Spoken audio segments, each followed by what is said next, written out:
Yeah. I love my HBCU. And boy, I love it, love it. I love it, love it. I love my HBCU. And man, I hope my team they won. Yeah. I hope my team they won. Yeah. Man. I hope my team they won. I hope my team they won. Yeah. I tune into the HBCU Sports Lab to see if my team won or lost. If they lost, I'm quiet as a mouse. But if they won, keep tab. I'ma do the dab, yeah. Dr. Cavil, he know what he be talking about. Mike and Charles, they know what they be talking about. They compress the analytic data with the hip hop. If you know them like I know them, they gon' tell you if your team, if they won or lost, and who the ball. So listen to Professor, yes sir, and pay attention, cause he gon' teach a lesson.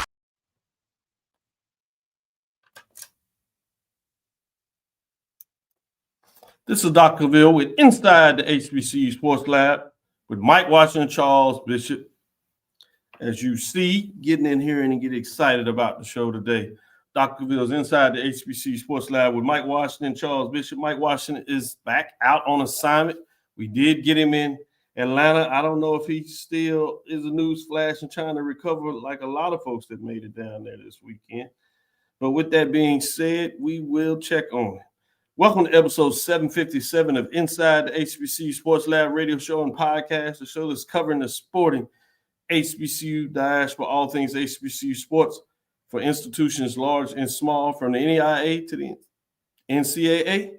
We share insights and information on the HBCU sports culture, HBCU athletic aesthetics to facilitate the story of HBCU athletic programs in the business of HBCU sports. I'm your host, Dr. Kenyatta Cavil, along with my co-host, Mike Washington, Charles Bishop. We also have AD Drew in here. We're filming from our home studios and sending a signal live, KCOH 1230 AM studios with the Texas Radio Hall of Famer, multi-Hall of Famer Ralph Cooper in the beautiful home of Texas Southern University from Houston, Texas. With that being said, let's bring everybody on board so we can get into some HBCU news of the day. As we are doing that, Mike snuck in here, not on assignment. Good job, Mike. You made it work. The door hit him in the butt as we was closing, getting ready for the lecture, Dr. Cavil. Yeah, so we were closing down the studios. He snuck right in there. Oh, let me get it. With that being said, Charles, how are you doing today? Doing pretty good, Doc. Just trying to get some work knocked out and get back. So we are in the midst of working on that. So. I get it. I get it. Bless your heart. Yeah. Get in and get that done. I appreciate you putting in the work. I do have a personal question I need to ask you. And not to go back, because you won a championship but this is just for my personal edification, if you would, a little bit. I just need to know, after that first one in 2021, how many nights did it take you before you finally were able to get a good night rest? I'm working on Saturday, Sunday night, Monday night. So I'm hoping maybe tonight will be the first one, because it hasn't worked yet. Yeah. That first one, that hangover, is there with you for a while. So eventually you'll sleep, get into a good sleep pattern, but it takes a while. It takes a little second. Right. Yeah, that first one, when I got hopefully tonight by the end of the show, we talk it out a little more. Maybe that'll work. But at this point, nothing has quite worked. This is day 3 of the hangover, and I don't think this is because of drinking. Right. Per se. I think there's something else. With that being said, I'm gonna let Mike stew on it a little bit. Drew, how are you doing today?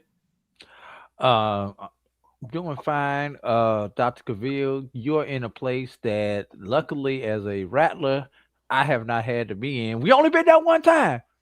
But we handled our business the one time that we was there. So I have not had that feeling yet, Dr. Cavil, and hope to never have that feeling, Charles, Mike, everything else. I do want to take a point of personal privilege and thank the 3 of you guys for your support and everything that you did this weekend at the Celebration Bowl, and my assistants, especially Charles, who went above and beyond and really did an outstanding job moderating the press conferences. Thank you.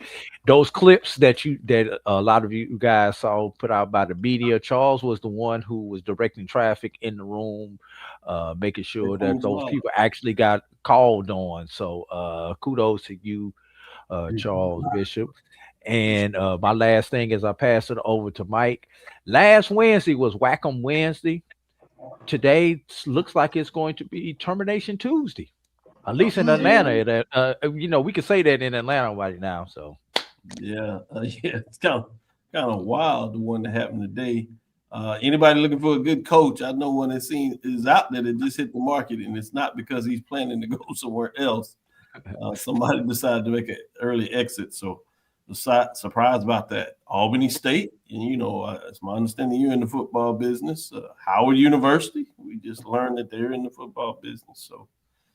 Choices to be made. So great point there.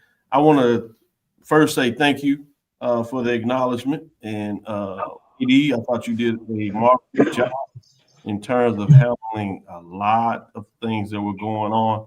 It's amazing to see that takes place. Charles, first time in the captain chair in terms of directing traffic. How challenging was it for you not to ask the question? Very challenging. How many good questions did you come up with and you're like, man, they should ask that one? Or you heard somebody be like, yeah, that's the one I was going to ask. I had some sitting up my sleeve too. So, but no, it was a great job by the media. It's just you have things that you think about when you're up there behind the podium. But overall, I think everybody exhausted their cannon, if you will, with regards to getting questions in. So. Yeah. There was one press conference. I don't remember which one it was, Charles. When you opened it up, no one opened it up with a question initially, and Charles led it off and got everybody's juices going. Also, so I'm glad you had at least one of them in your back pocket. Oh yeah, that was band of the year, absolutely. I couldn't remember which press conference. We did so many press conferences. I couldn't remember which one it was. I know, right? Mike, how are you doing? You just snuck in here and got a little bite to eat, and you not sharing? Man, these are gummy bears. I'm trying to keep my strength with these gummy bears. What kind of gummies, Mike? No, the legal gummy bears. Okay. Yeah, I know some friends who had some, but no, these are legal. So, Charles, I am not taking your advice. I am still in 7 days of mourning, day 2 of 7 days of mourning. I cannot get over this. It is hard for me as a Panther fan to get through this, over this, around this. I keep going back to several plays. So I know you've been there, you've seen it, but it is hard for me. This one hurt true PV fans. This one hurt. So it is hard for me to get through this last travel week of work, not thinking at some point of the day about plays, 4th and 16, that last play, the misfit. It's hard for me to get around it. I can't. I need help, and I got my help. But it's not helping. So, I appreciate the advice, Charles, but it's not working for me. So I have not slept good for 2 days. It had nothing to do with the consumption that I had. It just had to do with that game and the ebbs and flows of it. Having said that, I said it once, AD, phenomenal job. I didn't see AD sit down one time. And the brother I always mess with AD, but it's out of love. He does a phenomenal job. And then I looked up there and I saw CB up there. I was like, look at my little baby. So I look at him. Charles was like, next question. I said, Mike, next question. I was like, you tell him, Charles. I was like, you tell him. So I don't want to take away from y'all's thunder, man. Y'all did a phenomenal job. Great job. Hats off to you, but I'm still in mourning. I'm sorry. I'm sure we'll talk about it. But other than that, trying to get through this last week of travel and up here in 17-degree weather, Philly, where it feels like 9 degrees. Yeah. So other than that, Doc, I didn't mean to be the down spot or the jury or to bring the energy down, but that's how I'm feeling. So I thought you brought it up. Actually, told the truth. with that being said, let's take our first break. Let's come on the other side, and then when we come back, we'll talk a little bit of news of the day. Sneakershop.com said what? Mike, what stage of grief are you in currently? Yeah, I'm not sure if he even knows yet. Enhance and all to rescue. I see you laughing loud. Yes, sir. Yes, sir. Oh, you remember my word, enhanced ethanol. Yes, indeed. Erica from Howard said, look out for the blockbuster hire in football. Uh-oh. Somebody's going to get a big name. It'll be interesting to see what that looks like. Everybody's in the football business, yes, as the attention goes to the Celebration Bowl. I'll say this before we get in the break. As those numbers start to climb, I think there's going to be updates in terms of extension on the Celebration Bowl at some period here. And I think part of that also talks about increased numbers, which is expected based on how the game has been played. It's something about getting two champions on the field at the same time, regardless of levels, demarcations, institution, nomenclature. Oftentimes it works out for great matchups, and that's what we've had for the Celebration Bowl. So that's going to be fascinating. But what that does on the other side, it ramps up the expectation of so many institutions. So we see that. One of the things I'm going to look at near the end of the show is to talk about, who are the teams with the winning records. We talked about how dominating the East has been. West, obviously, it's first time that the West has got over the hump in terms of winning things since expansion. So it'll be fascinating to see, not really since expansion, since it went to home field with the best record coming into. That's first time West has got back into it. First time in terms of since expansion. We'll look at how the conference has level set with winning records, what they've done in the championship game, and what they've done in the Celebration Bowl. So we'll get a chance to look at that. I think people will see some interesting numbers, what that looks like, and we'll tell you the number of teams that have winning records in that. But in addition, when you start looking at the other thing that also takes place is people's expectation of what they want to see their football team get done. So that's going to create these revolving doors. So when I looked at those lists, one of the things I saw that all those folks on their list have had multiple coaches at least. Fascinating. So even with the winning, which means maybe some people leave on successful notes, or shortly after they've had success, maybe they don't have it long. So to me, that's going to be interesting to see what that looks like. This continues to do. And obviously, it'd be intriguing to look at what that looks like for the MEAC. I just did the SWAC today, so we'll have some maybe on Thursday a chance to look on the other side of that. But let's take our first break and come back on the other side and talk about some HBCU news, some of the things that you all kind of teased out. We'll be right back after this first break.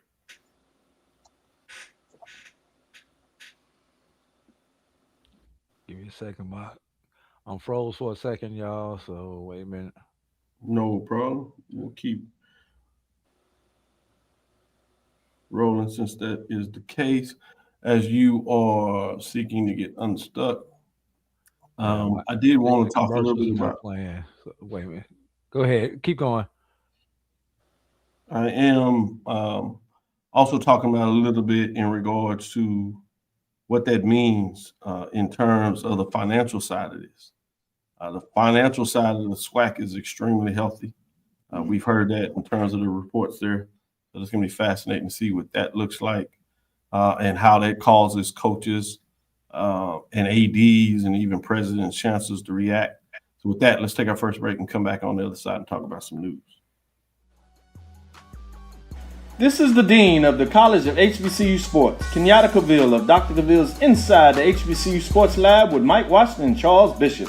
Come mix it up in the lab where the course lecture is in session every Tuesday from 6 o'clock p.m. Central Standard Time on Facebook Live, YouTube Spreaker, or the BCSN app, as we discuss all things about the HBCU sports culture, including exploring the week that was in the sporting HBCU diaspora, as well as the upcoming week of HBCU sports. With me, the Dean, the College of HBCU Sports, on Dr. Cavill's Inside the HBCU Sports Lab with Mike Washington and Charles Bishop.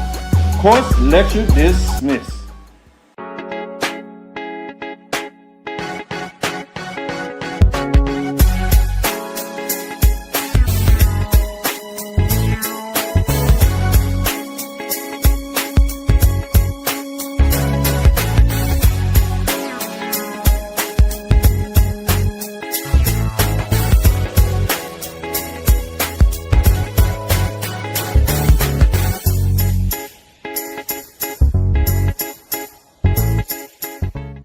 It's never too early to plant the seed, to share the tradition, and instill a sense of pride in your HBCU with your little ones.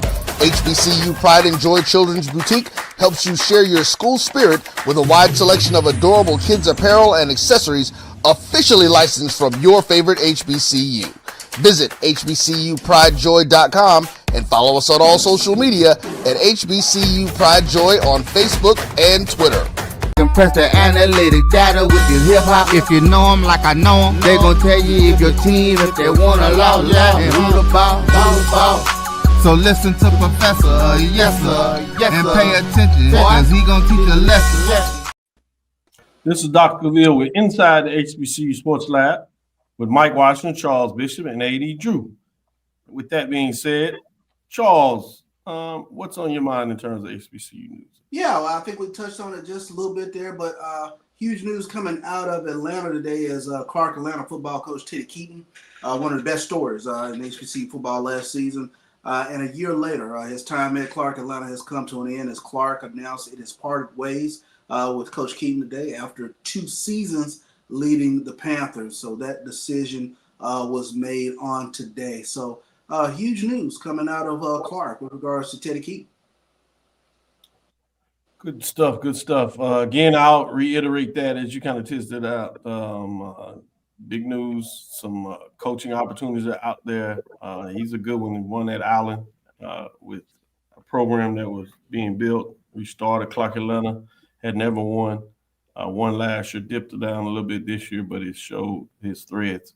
Somebody needs to give him a call and talk to him about their head coaching position. With that being said, Mike, what's on your mind in terms of news of the day? So, we talked about coaching changes and so there's one I'm sure JD can probably elaborate more on. So I will touch on the Hall of Fame, the SWAC 2025 Hall of Fame inducted from SWAC.org, of course.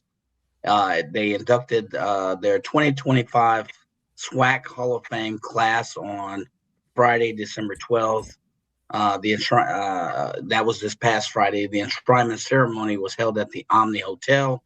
I'm sure many of you know it's part of the Celebration Bowl activities. The newest members of the SWAC Hall of Fame were chosen from a list of nominees who were submitted by their respective institutions. So the Hall of Fame nominee honorees include Gremlin State's Albert Dennis III, Jackson State Sean Gregory, Mississippi Valley State's Ashley Robinson, Southern's Dale Davenport, and SWAC's Milton Taylor, and then of course Byron Johnson, who is in and of itself legend.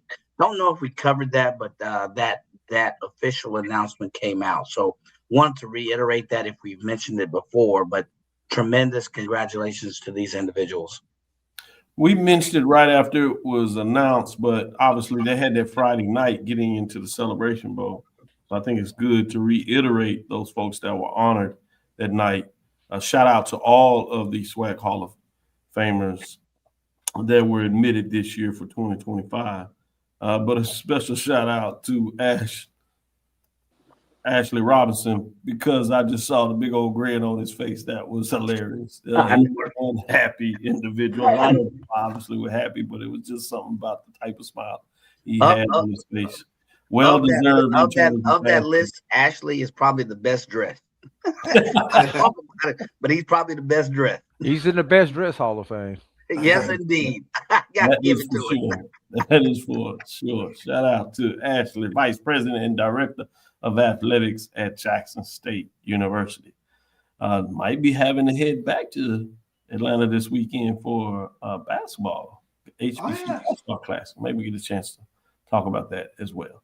With that being said, AD Drew, what's on your mind? Since football season is over with, y'all, I know some of you guys are in mourning. Some of you guys have been done with football season over a month ago. So let's talk some hoops. Let's talk Chris Paul. As in, we're not talking about him getting dismissed 2 o'clock in the morning. We're talking about the Chris Paul HBCU Classic, which will be taking place right here in Atlanta, Georgia, Thursday and Friday at the Gateway Center. The 2-day showcase held in partnership with the Naismith Basketball Hall of Fame will feature 8 HBCU programs competing on a national stage. Thursday lineup is Clark Atlanta versus Lincoln, PA at 10 a.m., followed by Fayetteville State versus Morehouse at 12:30. The nightcap brings Jackson State and Hampton. We're going to see you there, Charles. I'm going to answer that right now. And then the state faces Norfolk to close the day out. On Friday, the competition continues. Lincoln, PA takes on the Maroon Tigers of Morehouse. Go House. Clark Atlanta takes on Fayetteville State. Hampton takes on Grambling. And the nightcap, the coup de grace, is Jackson State and Norfolk State on Friday. That's a good one. That's a good one. We got a little time before we get into some other news that y'all might want to share. I want to get everybody's early thoughts in terms of that particular matchup, Norfolk and Jackson State. That has me pretty excited. Obviously, Morehouse being right there in Atlanta should be good in terms of their attendance, but that Jackson State, Norfolk State game, Charles, what are your early thoughts in terms of what that matchup may look at like this? Yeah, you take a look at two teams, especially a guy like Deshaun Ruffin with Jackson State, Norfolk, perennial power within the MEAC, but it should be a really fun game to kind of sit up and take in. I know once we're in this early part of the season, it's kind of tough to get a gauge, but hopefully this weekend you kind of get a gauge on how these teams are rounded into shape, especially as we're looking at conference openers right around the corner. It's also a good gauge to get you lathered up for some HBCU basketball as you pretty much have closed football. Now it's an opportunity, and this is a good matchup, not necessarily some of those money games. So, Mike, what are your thoughts in terms of this early matchup between Jackson State and Norfolk State? So what I'm interested in is normally at the beginning of the season, and this is kind of part concern of mine, but is you see those out of conference money games, but very rarely do you really get an early indication of or cross divisional play to see what the strengths are. So to see, I'm kind of happy, number one, to see that it's early in the schedule.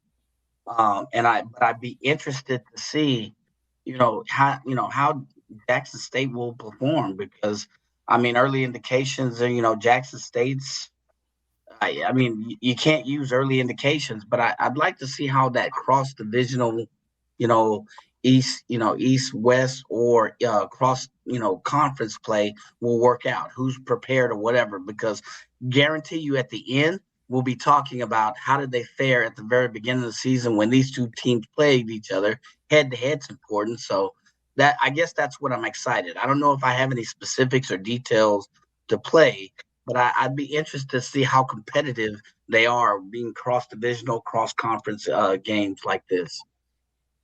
Yeah, I'm interested also in that Grambling Hampton matchup. Should be interesting there. Obviously, Grambling with the FAMU coach heading over there, they've gotten off with a couple of Division I wins, so fascinating there. But AD, I wanted to ask you a little bit about this CIAA SIAC matchups that are there, Fayetteville State versus Morehouse that you mentioned. And then you also have, obviously, that that Clark Atlanta in terms of Fayetteville State. So I mean, once the first matchup that Saturday or that Thursday, and you have Clark Atlanta and Lincoln, and then they switch up to play each other. What are your thoughts in terms of the CIAA versus the SIAC on the basketball court? Oh, first of all, I'll start with the Morehouse perspective. Morehouse started somehow by a quirk of the schedule. Morehouse had 7 of its first 8 regular season games on the road. Now, at the Division I level, you typically see stuff like that, but at the Division II level, you don't see that very often, where you start the season out on the road as much as you do. So we played at home today. So for us to be at a neutral site, but actually be in the Atlanta metro area, it's refreshing for our players and it's refreshing for our fans that we not at home, but we are at home. As obviously starting off with that many games on the road, it's favorable on the backside, as 14 of the next 18 games are within the Atlanta metro area for the Maroon Tigers. But also the fact that we've expanded to 24 conference games. So for us to be able to take it, and we are already 6 games into our conference schedule. So for us to be able to take a break from conference play, it's important to get these W's. But the fact that we get to take a break from conference play at this point in time in the season is a refreshing. It's refreshing for the guys. And then, of course, that's the conference pride. Anytime you got CIAA and SIAC facing each other, there's always that conference pride portion of it. So we did them to them in football. We need. They say they play basketball over there in the CIAA. We're trying to show them something down here in the SIAC. One to keep your eyes on is over there in Alabama A&M on the hill. They're at 6-4 with 4 Division I wins. We have other teams that have a couple of them, including Tennessee State, that just got a big win themselves in terms of UNLV. Yeah. That game was at home. I got to see that. Only SWAC team with a winning record over 500 to this point is Alabama A&M. Interesting. Correct. So fascinating to see how they get on, and so we get a chance to get some light competition. Southern, keep your eyes on them. They have a regional win against the Division I program, and you have quite a few teams that have gotten some Division I wins. So it'll be interesting to see what that looks like. Obviously, on the MEAC side, you got Norfolk State that continues to do their thing in terms of what that looks like. Going up there, Howard has been solid there at 8-5 in terms of a winning record on that side, with a couple of Division I wins on their tally. So fascinating to see as it's quick and time to get into it. With that being said, let's take our second break. We'll come back on the other side. And I want to get into some updates and back into football to kind of close that chapter in a lot of ways and see what your thoughts on that. And like I said, the last segment, we'll get into some rankings in terms of what teams have done since expansion. But this next segment, let's get in here and get into some of these way too early 2025 football top 7s. Get your thoughts on that on the other side. You're looking for the latest information on Southern University sports, the Southwestern Athletic Conference, and HBCU athletics. There's only one place to go. Tune in to the Carlos Brown Show, exclusively on the Black College Sports Network. Planning an event? From weddings to corporate functions, CMJ Events LLC brings over 15 years of experience to make your vision a reality. Based in Metro Atlanta and serving statewide, even internationally, we provide versatile event planning and authentic catering cuisines tailored to your needs. Whether it's pre-game meals for student athletes, fundraisers, weddings, corporate functions, CMJ Events LLC is your one-stop solution for exceptional service and unforgettable food. Our diverse culinary heritage means we cater to all cultural tastes, dietary needs, and food restrictions, making every meal uniquely yours. Let's make your next event unforgettable. Visit us on all social media at CMJ Events LLC or email us at cmjeventsllc@gmail.com. Also, give us a call at 404-664-3882 so that we can start planning now. College football. Compress the analytic data with the hip hop. If you know them like I know them, they gon' tell you if your team, if they want a loss, and who the ball. So listen to Professor, yes sir, and pay attention, cause he gon' teach a lesson. So let's bring it up so we can get into this report, giving you final updates. Starting up, obviously, we look forward into February as we'll use basketball to honor the Ben L. Cavil Senior Big Ben Award winner. We will announce the finalists after an incredible season. This award honors the individual player out of Texas that either played on the HBCU football team in the state of Texas or is from Texas and went to play for HBCU outside of the state. It is honoring Ben L. Cavil, who and the players that exhibited enduring characteristics that define Ben L. Cavil Sr.: determination, diligence, integrity, performance, familial, teamwork, fraternal, and community engagement. Ben was an HBCU football All-American playing at Wiley College at the time, now Wiley University, in the mid-20s. That's the 1920s, Charles. Ben L. Cavil Senior Big Ben Award, THG agency program established to recognize and reconstruct the historical resistance of HBCUs by analyzing the cultural climate and HBCU athletic programs by highlighting the sports career of Ben L. Cavil Sr. When we further look at that, for those that are not aware, during the first decade of the SWAC, that is in the 1920s as it was created, with all that history, those private institutions, with the lone public institution out of the state of Texas. He played from 1925 to 1929.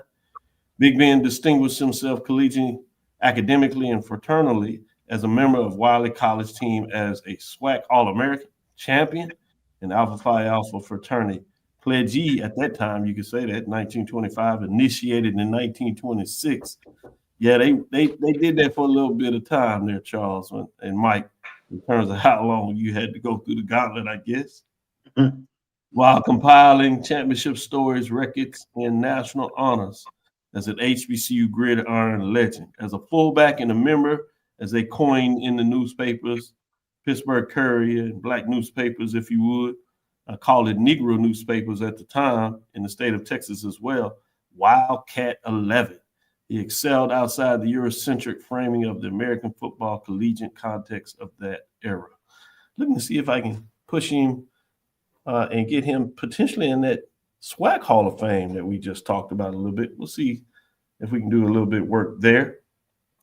If you've been asleep under a rock, we talked about on Sunday as we honored South Carolina State, that South Carolina State defeated Prairie View in that matchup. South Carolina won in 5 overtimes, 40-38. Number one, 10-3, 5-0, as South Carolina State improved and closed out the season, while Prairie View, the number 2 ranked team, fell to 10-4 and 7-1 on the season. Just to conclude that score, not doing any help to Mike as he's still trying to get over that probably rubbing a little salt in the wound. But we do what we have to do. Talking about that final ranking, we acknowledge South Carolina State Dogs as Dr. Cavill's HBCU Major Division champion. One thing that I also interested from you all, if you think about this is Chennisberry's 3rd national championship.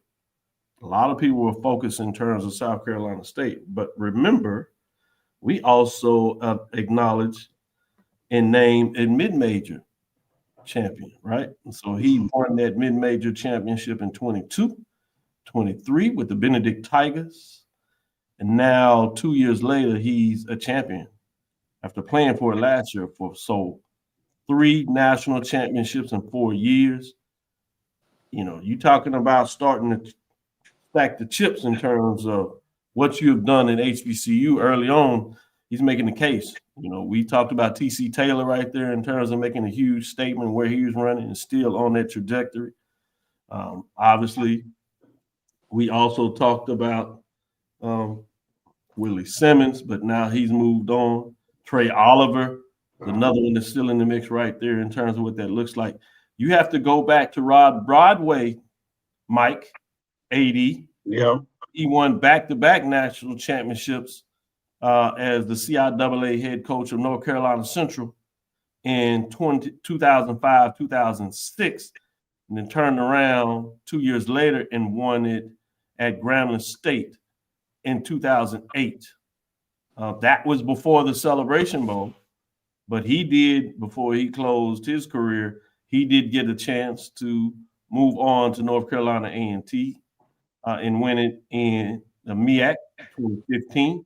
So he's done it both in the SWAC and the MEAC and the CIAA when the Eagles, they moved up and then closed it out in 2017 in terms of what he was able to do after losing to Rod Falls. But he's up there in terms of what that looks like.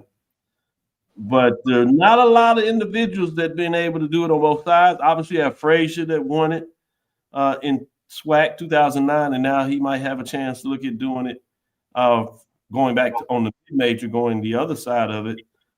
You have, if you look at it in terms of Bartlow, who's now at Tennessee State, he has to get a lot done because they're not connected to the Celebration Bowl, so he can't get that part of it. But he can still win conference championships and national championships if it plays out that way. But there's not a lot of folks on this list since we've been keeping this since 2002, Charles. A couple of ones further back that have different recognitions. Obviously you got to look at Pete Richardson that did win in 2003. And he has some precursors to the Celebration in terms of Heritage Bowl, in terms of that, look at it. But what are your thoughts when I kind of put that on the table? I don't want to leave out Joe Taylor, who's had some history before he was recognized on our poll in the major division with Hampton. He did some things Virginia Union. But that's fascinating when you start looking at in terms of what that looks like. Charles? I'll tell you what's fascinating to me, Doc, is just the breadth of great coaching that we're watching right now. I mean, you got Chinnisberry, you got T.C. Taylor, you got Tremaine Jackson, you got Trey Oliver. You mentioned Trey Oliver. Deshaun Jackson, the way he flipped Delaware State around. There's opening at Howard now, but you talk about Howard being in the Celebration Bowl, but I mean, yesterday's price is not today's price. You saw what Marshall Faulk was able to do. You still got, to your point, you got Coach Wilson, Damon Wilson, they did the Bowie State. Exactly, Damon Wilson, Bowie State, yeah. Now you look like you might be adding Quinn Gray, who just closed out his first one. Yeah. CIAA, and now he might be stepping up. Looks like he's going to be landing. I don't want to put the cart before the horse, but every indication is that he's going to Tallahassee, back home in a lot of ways. Yeah.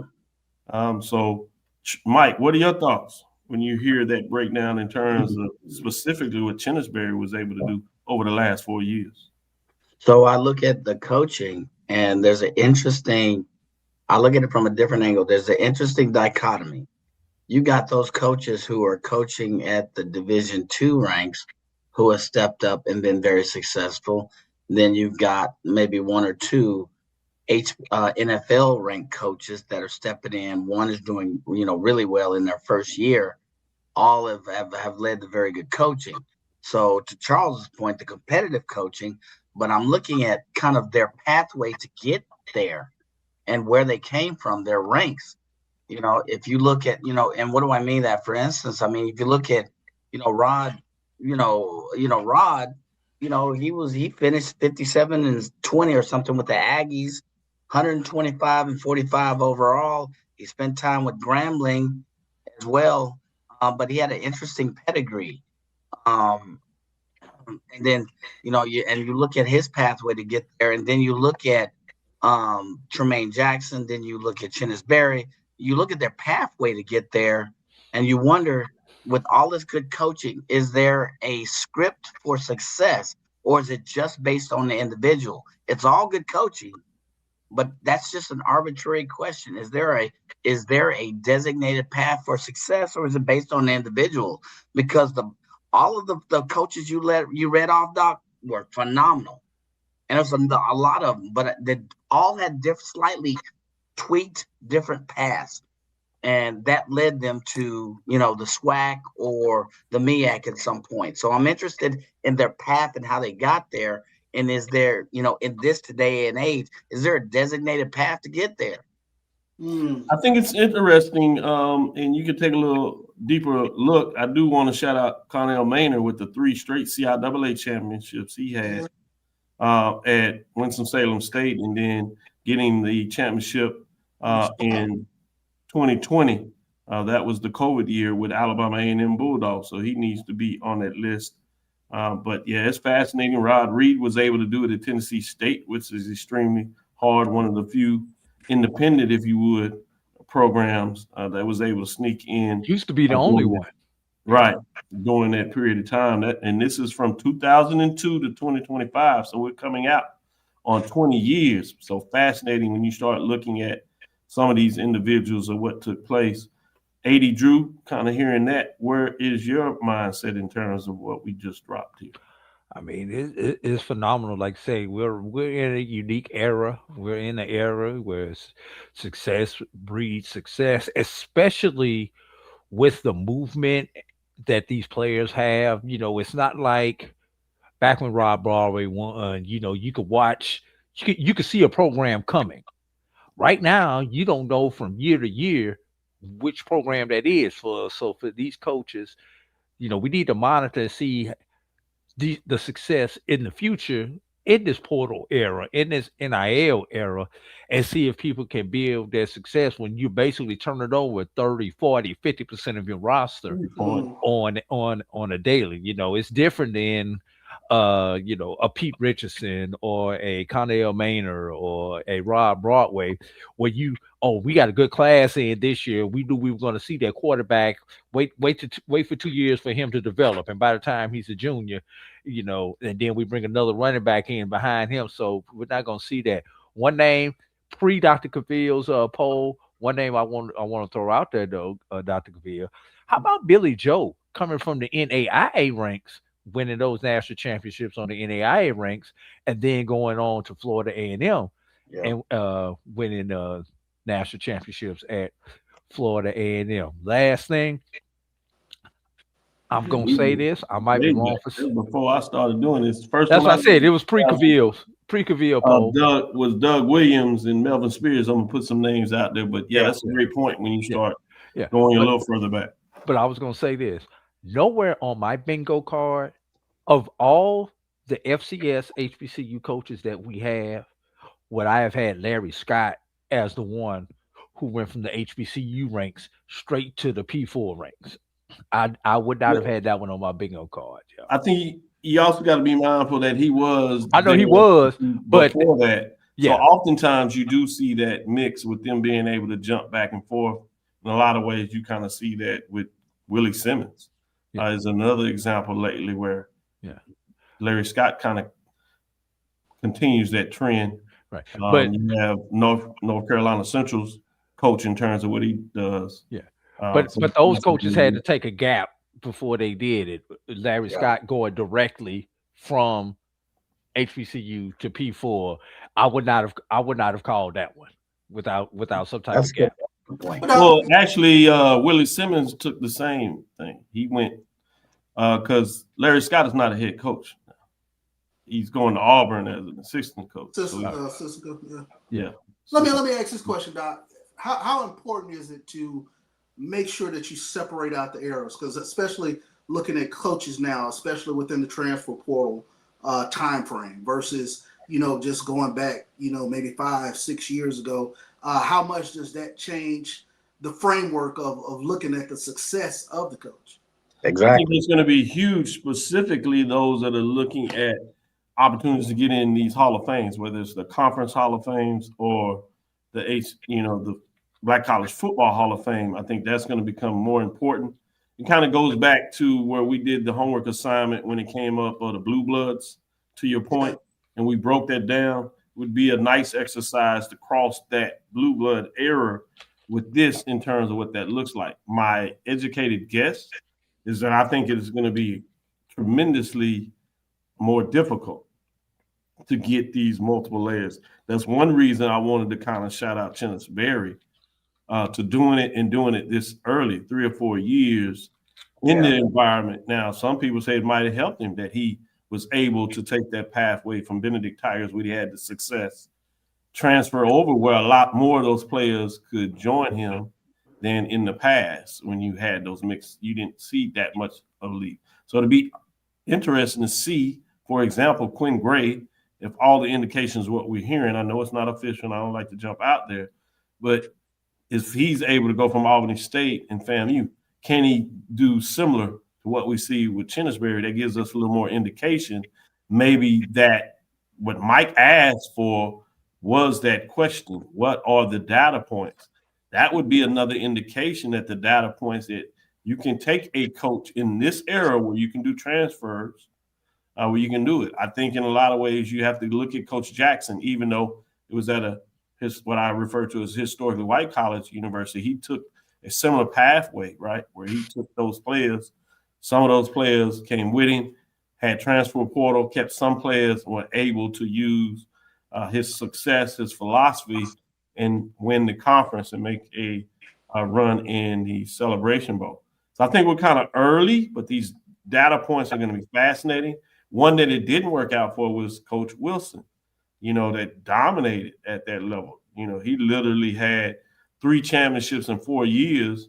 And one of the things that got in his way to do something that hadn't been done, which was 4 in a row, was COVID. Remember, D2 HBCU programs did not play a fall, spring, whatever you want to call it, during that COVID. That was the only thing that got in his way of maybe doing 4 in a row. So interesting to see. I think we got to play this out a little more, and then we can start doing that framework that you asked about, Charles and Mike and AD, about mixing these eras and how we define blue bloods, what is taking place. You also have to layer on there the expansion of the SWAC. Just because of the depth, it makes it more difficult in terms of what you're doing in the SWAC when you ultimately look at the challenges of players. And we're seeing a new framework where there is a pathway for HBCU coaches that desire to leave, even though, as AD looked at, there's a stopgap, but there's a way to get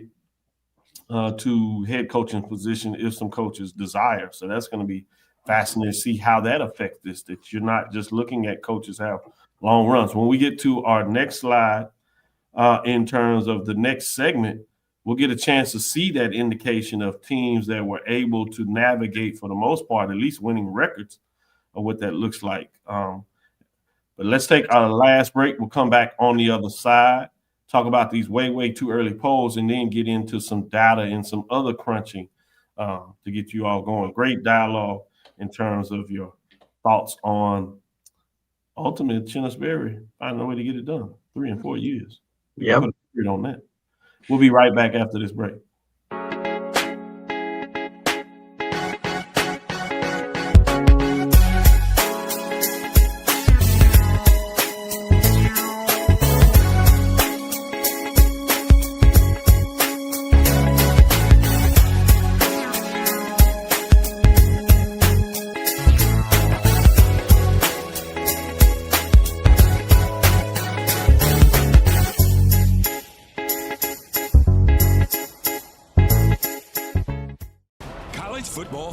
The Cricket Celebration Bowl is celebrating 10 years of crowning an ESPN Events presents Red Lobster Band of the Year. For over 30 years, HBCU Image has been more than just an apparel store. We've been a movement, a statement, a legacy. We celebrate the pride, the purpose, and the culture that make historically black colleges and universities legendary. Whether you're a student or a lifelong supporter, our gear lets you wear your HBCU story with confidence and style. Because when you wear HBCU Image, you're not just wearing clothes. You're wearing culture. You're wearing pride. You're wearing purpose. HBCU Image, a Kenny T's company. This is the Dean of the College of HBCU Sports, Kenyatta Cavil of Dr. Cavill's Inside the HBCU Sports Lab with Mike Washington and Charles Bishop.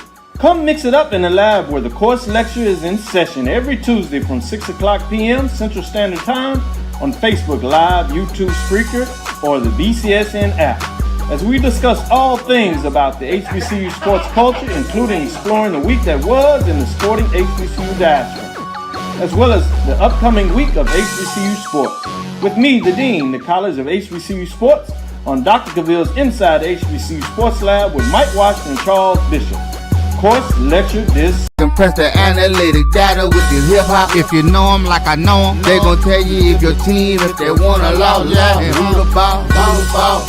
So listen to Professor, yes sir, and pay attention, cause he gon' teach a lesson. This is Dr. Cavil inside the HBCU Sports Lab. Great discussion in terms of bringing a little bit of history and start analyzing where coaches sit in the pantheon, particularly when we are talking about these Hall of Fames.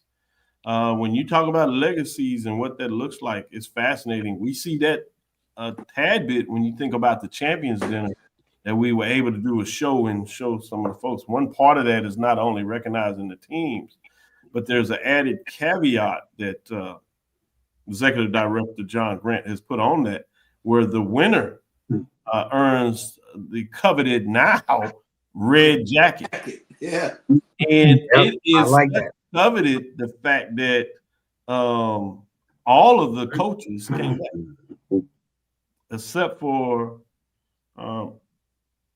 I think Fobbs wasn't there. He is one in terms of the jackets, but certainly was invited, but for whatever reason couldn't get there. But Willie Simmons was there to put the jacket on last year's winner in terms of T.C. Taylor.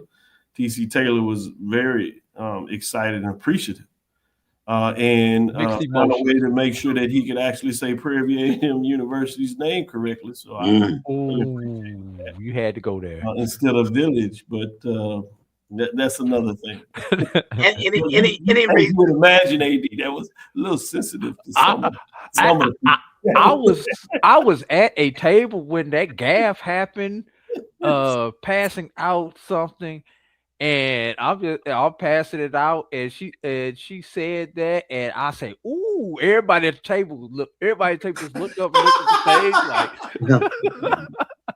But the point, I didn't want to get on that. But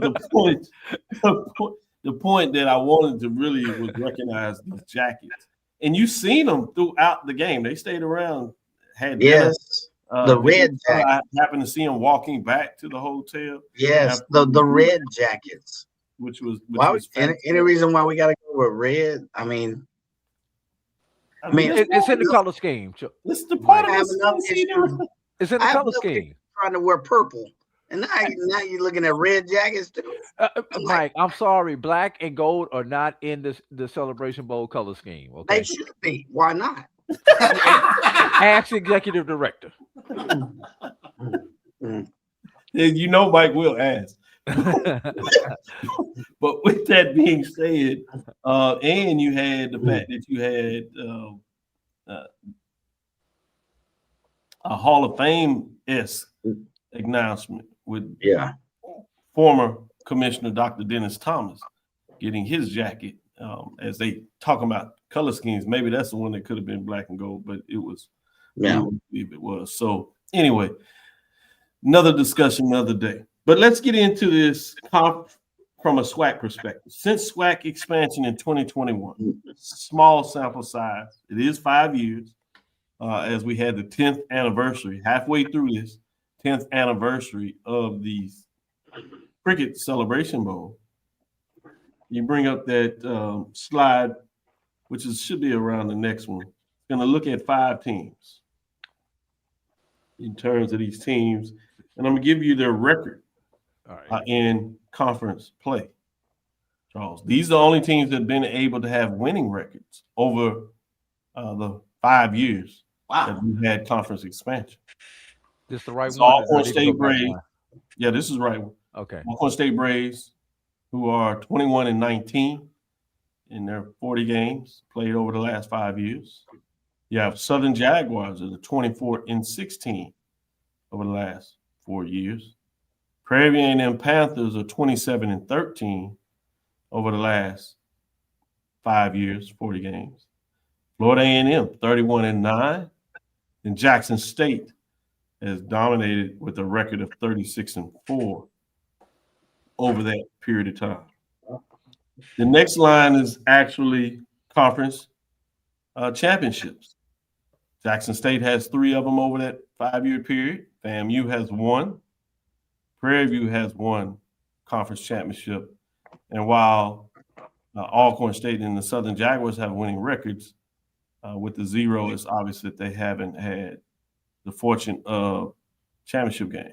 But there's another way to look at this also, which is the next line in terms of Cricket Celebration Bowl. Yeah. Right? You have Jackson State with 1, FAMU with 1. You see the other 3 with Prairie View getting there, finalists, if you would, but not being able to get it done. Jackson State obviously got there 2 other times beside the time they were able to get it done. I almost said cut down the nets, but this is the wrong sport, even though we're transferring to it. And then the last line is championship game appearances of finalists, if you would. So Jackson State actually should have 1 there in terms of being a finalist. You have 2 SWAC championship game appearances, finalists, if you would, for Prairie View, and 2 for Southern. So early indications of these data points. I know it's, like I said, anything that surprised you, Mike, or anything that stood out? This breakdown of what we've seen in the SWAC expansion area that brought in FAMU and Bethune-Cookman. What that far column? What is that far right column? That Southern. Those are appearances in the championship game. So it should be a 1 by Jackson State at the top, 0. Yeah, okay, that's what. Okay. 2 for Prairie View and 2 for Southern, and 0 for Alcorn State. And the SWAC championship. Okay. I guess what stands out to me is that we talked about how dominant the East was. But if you look on it, you could argue that Alcorn State was in the East, but you have 3 teams from the West in this list. But it's really the 2 teams in the East that actually have the Celebration Bowl appearance. So we talked about when we started this, who would be dominant, the East or the West? You have, it's 3-2, 3 teams from the West, 2 teams from the East now. But you look at the data points and who's winning or who's at least appearing in the Celebration Bowl. That's what stands out to me. And then you also look at closer at the numbers, 36-4, 31-9. The percentage of wins is statistically higher for Jackson State and Florida A&M. It just in that 4 or 5 year snapshot, and you got to ask yourself, what's the formula? What's driving that? As well. So those, just the data points kind of are driving my head in different places here.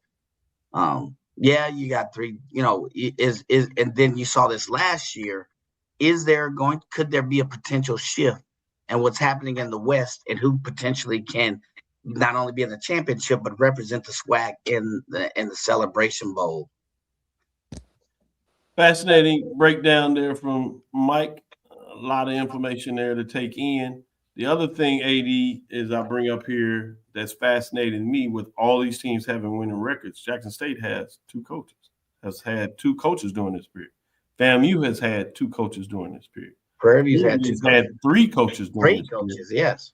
Southern has had 3 coaches during this period in Alcorn, 2. So all of these records that's getting done. And I'm going to come to you, Charles. I'm going to let AD go and sneak in here with that.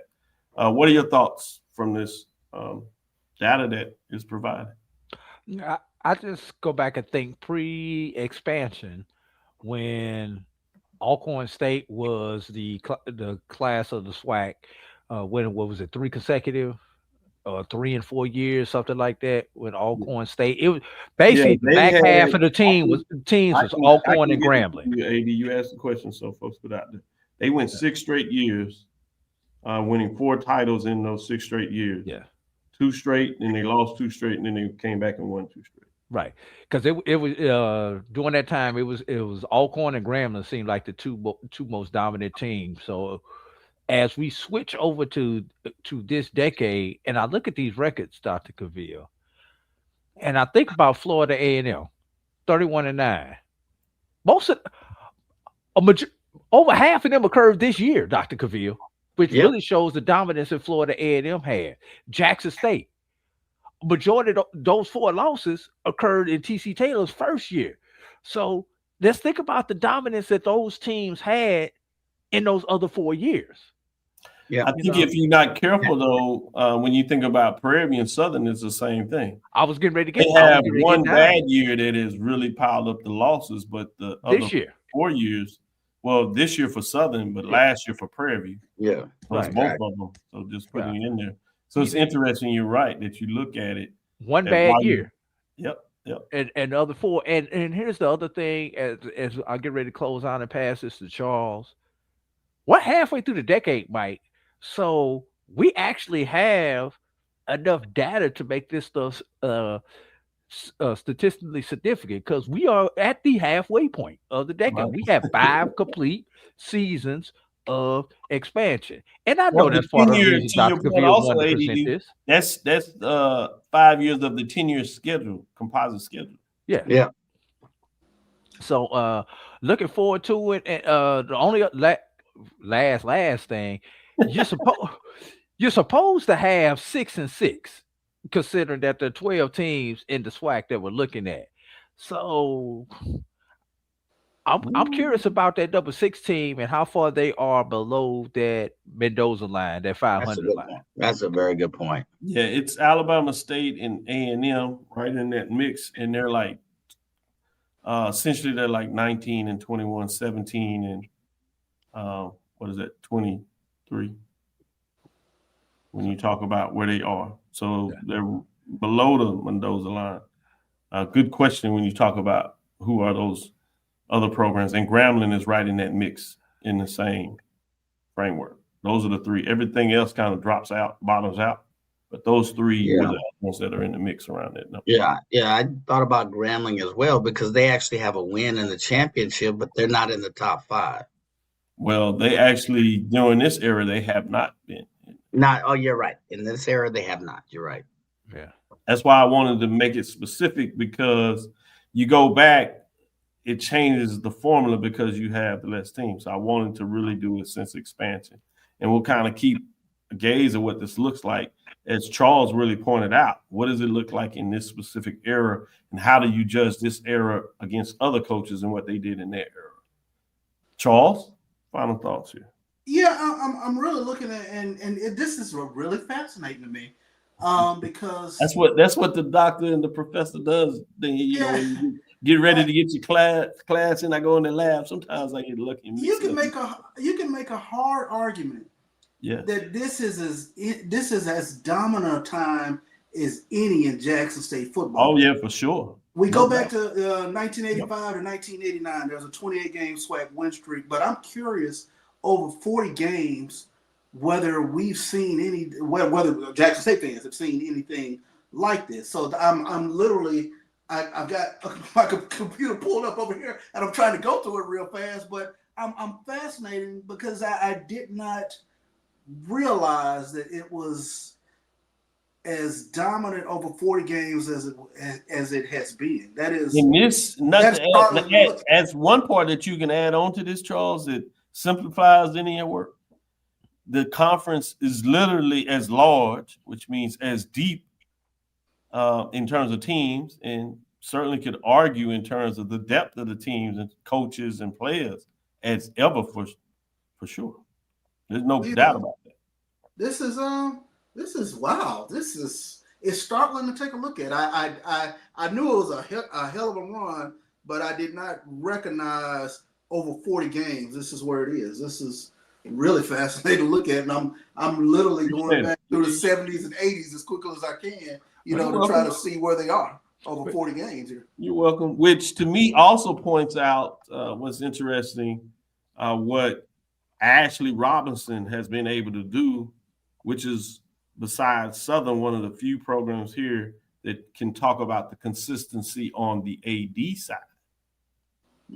Particularly for him, all of these schools and even his school have done it with multiple presidents. That's a great point. That's an excellent point. Go ahead. Can I add to your point, Charles?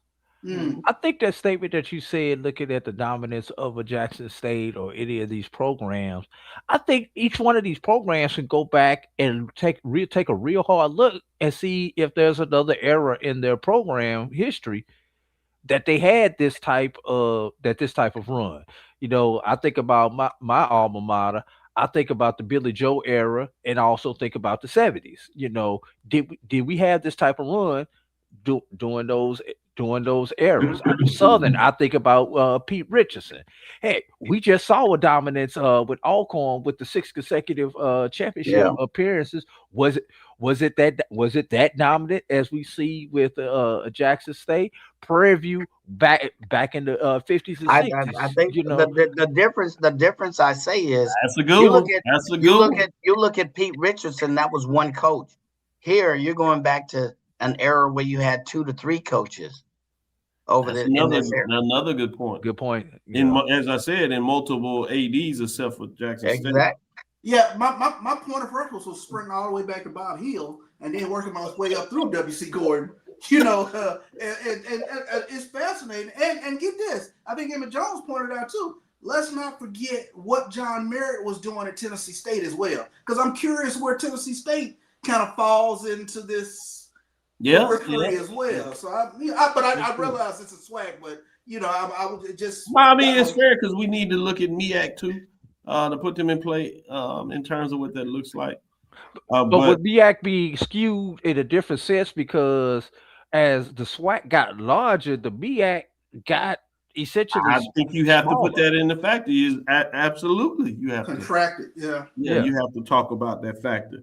I want to give a shout out to a real data analysis that does it on a lot of levels, and that is Dr. Kerry Banks of Norfolk State University, and he had the fact that we should look at this in terms of cross comparison of department budgets. What are the budgets of these programs compared to each other, and maybe even to the programs that are not winning at this level? What does that look like? So shout out to Dr. Kerry Banks that finds a way as a professor to get some analysis in here too. Good job and making sure that he gets some points in here for the MEAC as well, always representing appropriately as he does. With that being said, we'll talk a little about and save some of our way too early analysis of mid-major and major for next week. But wanted to give you some things to think about in terms of the era that we're in. And I'll add this final point. I think this season for the MEAC and SWAC could go down as arguably the best, most competitive season we've seen in a long time when you start to really look at matchups and how close games were from top to bottom. One of the things AD added at the end of the season when we had that upset weekend, if you would, which made sure every team in the conference in the SWAC had a win. You've seen that also in terms of the MEAC, but they had a de facto championship literally being played on the field. You had some magical games there that went down. And throughout the SWAC, when you talk about opening things up with the Labor Day Classic, coming down to the last play and end of the season in terms of the regular season with Jackson State in terms of conference play, coming down to the last play. In all these games in between, and even the SWAC championship game being decided by 2 points and coming down to some last play or a last play in terms of being able to get a first down. So hopefully folks recognize what they're in the midst of in terms of celebrating HBCU football. And that doesn't even include what took place at the mid-major level with the SIAC getting 3 teams in the playoffs. Obviously, it was expansion playoffs, but still in 5 total HBCU programs when you combine the 2 that came out of the CIAA. What a magical season. And hope people will, as they kind of have their football withdrawals or hangovers, if you would, understand to really celebrate the season that just took place. And something tells me, Charles, Mike, and AD Drew, we'll see a little bit more magic next year. Yeah. With that, let's call it a close. This is Dr. Cavil with Inside the HBCU Sports Lab. I want to thank you for listening to Inside the HBCU Sports Lab. Make sure you share our podcast with your friends and colleagues.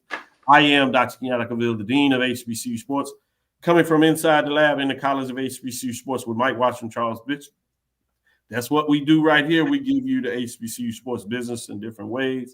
Look forward as we start to get the viewership numbers in terms of what that looks like. That should be fascinating. Look for that to be significant. We'll see exactly what that is in the near future. Again, we want to thank you for listening to Dr. Bill's Inside the HBCU Sports Lab with Mike Washington and Charles Bishop every Tuesday and Thursday. As we move out of football, you know we drop the Sunday edition unless we have some really things that we need to get to you. We look forward to next Thursday as we discuss the latest news in the lab. Follow me, Dr. Kenyatta Cavil, on Threads, Facebook, and Instagram, Inside the HBCU Sports Lab. One, Facebook and YouTube in terms of Inside the HBCU Sports Lab. Let's turn to the hardwood, support these teams. We look forward to some good basketball. We've seen it sneaking, and it starts off in a lot of ways this weekend with some great matchups with the Chris Paul HBCU Classic. ESPN Plus. ESPN Chris Paul Classic is on ESPN Plus this weekend. So, well, this Thursday and Friday. So we want to make sure that the day games are on ESPN Plus. The evening session is on the U. Okay, good caveat. Way to catch it. Get the people out to the information they need to know to catch these games. Dream big. Continue to move forward. We will talk with you soon. Charles? Of course. Keep working at your project, Charles. We got you. Mike? Lecture. AD? Chris Paul Classic. Y'all say some prayers for Charles. He working. I got dismissed. Taking a break. Yeah, dismissed. Hey, Charles.